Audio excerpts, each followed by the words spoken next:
Occasion ఏదైనా, location ఎక్కడైనా తెలుగువారి వేడుక అంటే ఆలివ్ మిఠాయి ఉండాల్సిందే. నమస్తే. నేను విజయ్.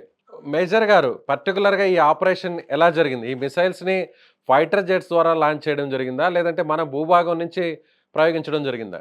ఇప్పుడు దీనికి సంబంధించి మనకి Indian army ministry of defence విడుదల చేసినటువంటి సమాచారం ప్రకారం ఎలా చేశాము అనేటువంటిది వాళ్ళు ఇంకా రివీల్ చేయలేదండి. ఇప్పుడు 10:00 జరుగుతున్నటువంటి మీటింగ్‌లో అప్డేట్స్ అనేటువంటివి మనకొస్తాయి. అయితే ఇక్కడ 2 పాసిబిలిటీస్ కనిపిస్తున్నాయండి. ఏంటి అంటే ఎయిర్ క్రాఫ్ట్స్ అనేటువంటివి గాల్లో లేచి ఆ ఎయిర్ క్రాఫ్ట్స్ ద్వారా ఒక కథనం ఏంటి అంటే మనకి రాఫెల్ విమానం ద్వారా వీటిని లాంచ్ చేశారు. ఫ్రెంచ్ మిసైల్స్ వాడారు అని చెప్పేసి ఒకటి వినిపిస్తుంది. మరొకటి ఏంటి అంటే మన దగ్గర ఉన్నటువంటి పినాకా మిసైల్స్ వాడారు అని చెప్పేసి.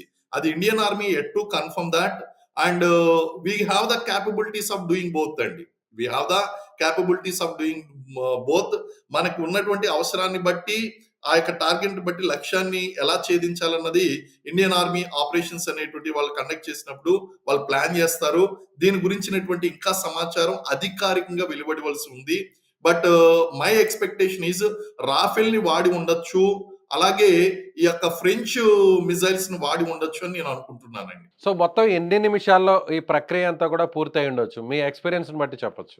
ఇది ఎక్కువ టైం తీసుకోదండి. ఈవెన్ సార్టీస్ ఫిజికల్‌గా వెళ్ళాలన్నా, వెనక్కి రావాలన్నా సరే జస్ట్ కపుల్ ఆఫ్ మినిట్స్‌లో కంప్లీట్ చేయాలండి. హాఫ్ అన్ అవర్, 20 మినిట్స్ లేదా 10 మినిట్స్ ఇలా జరుగుతూ ఉంటాయి. లేకపోతే మనం ఇండియన్ బోర్డర్‌లోనే ఈ ఫ్లైట్స్‌ని లేపి దాన్ని గనక మనం వదలాలి అంటే గనక దానికి ఇంక అవసరం లేదు. ఓన్లీ మిసైల్స్ మాత్రమే వెళ్తాయండి. ఆ మిసైల్స్‌ని ట్రాక్ చేయలేకపోతే అవి లక్ష్యాన్ని ఛేదించేస్తాయి. కాబట్టి ఈ ఆపరేషన్స్ అన్నీ కూడా కపుల్ ఆఫ్ మినిట్స్‌లో జరిగిపోతుందండి. ఎగ్జాక్ట్ స్ట్రైక్ అంటే సెకండ్స్‌లో జరుగుతదండి. ఎగ్జాక్ట్ స్ట్రైక్ అయితే గనక సెకండ్స్‌లో జరుగుతుంది. మొత్తం ఆపరేషన్స్ ఒక couple of minutes like 10 minutes, 20 minutes, half an hour ఈ లోపలనే జరిగిపోయి. ఎందుకంటే రియాక్షన్ టైమ్ ఇవ్వమండి వాళ్ళకి. రియాక్షన్ టైమ్ ఇవ్వకుండా చేస్తారు. అది. సో, ఇప్పుడు ప్రధాన ఉగ్రవాద సంస్థ కార్యాలయాల మీద అటాక్ చేశారంటున్నారు. 9 చోట్ల అటాక్ చేశారు. సో, 9తో అవునండి. పాటు ఇంకా కూడా కొన్నేమన్నా టార్గెట్ లిస్ట్‌లో ఉన్నాయనుకోవచ్చా? లేదంటే మెయిన్ టార్గెట్స్‌ని రీచ్ అయిపోయామనుకోవచ్చా? లేదండి. అది మనం ఇంకా అనుకోవడానికి వీల్లేదని కారణం ఏంటి అంటే, ఇప్పుడు మనకి లక్ష్యాన్ని చేరుకున్నామా లేదా అనేటువంటిది ఫస్ట్ కన్ఫర్మేషన్ కావాలి. టాప్ మోస్ట్ లీడర్స్ అనేటువంటి వాళ్ళు వచ్చారా లేదని. ఒకవేళ గనక వాళ్ళు దొరకకపోతే ఫర్దర్ టార్గెట్స్ అనేటువంటివి ఉంటాయి. మేబీ ఇది ఫేజ్ 1 ఆపరేషన్ కావచ్చు. ఫేజ్ 2, ఫేజ్ 3లు కూడా ఉండొచ్చు. ఇవన్నీ కూడా స్టెప్ బై స్టెప్ రియాక్షన్ బట్టి ఉంటుందండి. అలాగే రిజల్ట్‌ని బట్టి కూడా ఉంటుంది. ఇప్పుడు మన రిజల్ట్ అనేటువంటిది యాక్ట్ టు బి డిక్లేర్డ్. మనకి ఇప్పుడు దాకా తెలిసినటువంటి సమాచారం ఏంటి అంటే ఒక 90 మంది, 100 మంది మిలిటెంట్ దాకా చనిపోయారు అనేటువంటిది. కానీ ఎవరు చనిపోయారు అనేటువంటిది తెలియలేదు కాబట్టి, అది మనకు తెలిసిన తర్వాత దాని మీద డిపెండ్ అయి ఉంటుంది. అవసరమైతే there will be another phase కూడా ఉంటుందండి. కూడా ఉంటుంది. 'ఆపరేషన్ సింధూర్ 2' కూడా ఉండొచ్చు అనేటువంటి కొన్ని వార్తలు కూడా వస్తున్నాయి. నిజంగా ఆ పరిస్థితి ఉంటుందంటారా? నెక్స్ట్ లెవెల్ ఎలా ఉండే అవకాశం ఉందండి? అంటే ఇప్పుడు ఖచ్చితంగా పాకిస్తాన్ వైలెంట్‌గా రియాక్ట్ అవుతుంది. There is no doubt about it అండి. వాళ్ళు వైలెంట్‌గా రియాక్ట్ అవుతారు.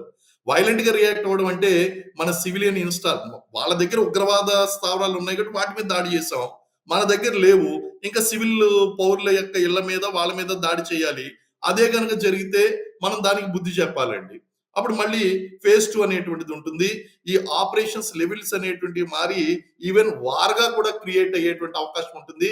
అందు గురించి నిన్న రాత్రి ప్రధాని జాతిని ఉద్దేశించి ఆయన కొన్ని ఏరియాస్ మనకు చెప్పారు. ఆ ఏరియాస్‌లో ఈ యొక్క మాక్ డ్రిల్స్ అనేటువంటివి మీరు ప్రాక్టీస్ చేయండి అని చెప్పడానికి గల కారణం ఏంటి అంటే there will be series of action and reaction అనేటువంటిది ఉంటుందండి. ఖచ్చితంగా ఇది కంటిన్యూ అవుతుందండి. సినారియో నాకు తెలిసి నెక్స్ట్ 2 మంత్స్ ఇంకా ఎక్కువ కూడా కంటిన్యూ అవ్వచ్చు. This scenario will continue for next couple of months అండి. సో, పాకిస్తాన్ ముఖ్యంగా ఖచ్చితంగా దీనికి ప్రతీకార చర్య కూడా ఉంటుంది అని అంటున్నారు. అంటే అది ఎలా ఉండే ఛాన్స్ ఉంటుంది? మీ మీ ఎక్స్‌పెక్టేషన్ ప్రకారం ఎలాంటి రియాక్షన్ ఉంటుంది పాకిస్తాన్ నుంచి, పాకిస్తాన్ ఆర్మీ నుంచి? నంబర్ 1 ఆల్రెడీ స్టార్ట్ చేసేసిందండి. Number 1 already hmm. స్టార్ట్ చేసేసింది. ఏంటా నంబర్ 1 అంటే మనకి ఆ బోర్డర్ డిస్ట్రిక్ట్స్ ఏదైతే ఉన్నాయో కాశ్మీర్‌లో లైన్ ఆఫ్ కంట్రోల్ ఏదైతే ఉందో అక్కడ విచ్చలవిడిగా కాల్పులు జరుపుతుంది.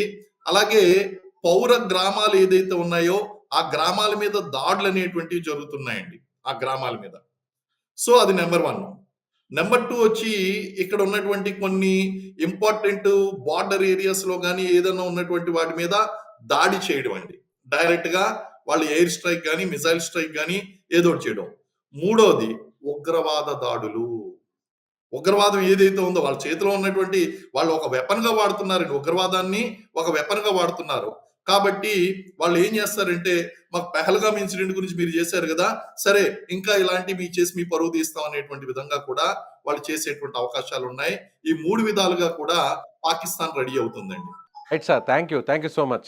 సో ఇది thank you sir. Retired thank you very army much. Officer major Srinivasarao గారు చెప్తున్నట్టుగా 100% అంటే 100కి 100% టార్గెట్‌ని రీచ్ అయ్యాం. అయితే నెక్స్ట్ లెవెల్‌లో కూడా ఇది మరింత ముందుకు వెళ్ళే అవకాశం ఉంది. అయితే పాకిస్తాన్ రియాక్షన్ బట్టి భారత్ ఎలా స్పందిస్తుందో కూడా చూడాలి. అయితే ఇప్పటికిప్పుడు ఇది క్లోజ్ కాదు. రాబోయేటువంటి 2, 3 నెలల వరకు ఇలాంటి ప్రతీకార చర్యలు భారత్ వైపు నుంచి చాలా స్పష్టంగా ఉంటాయని ఆయన చెప్తున్నారు.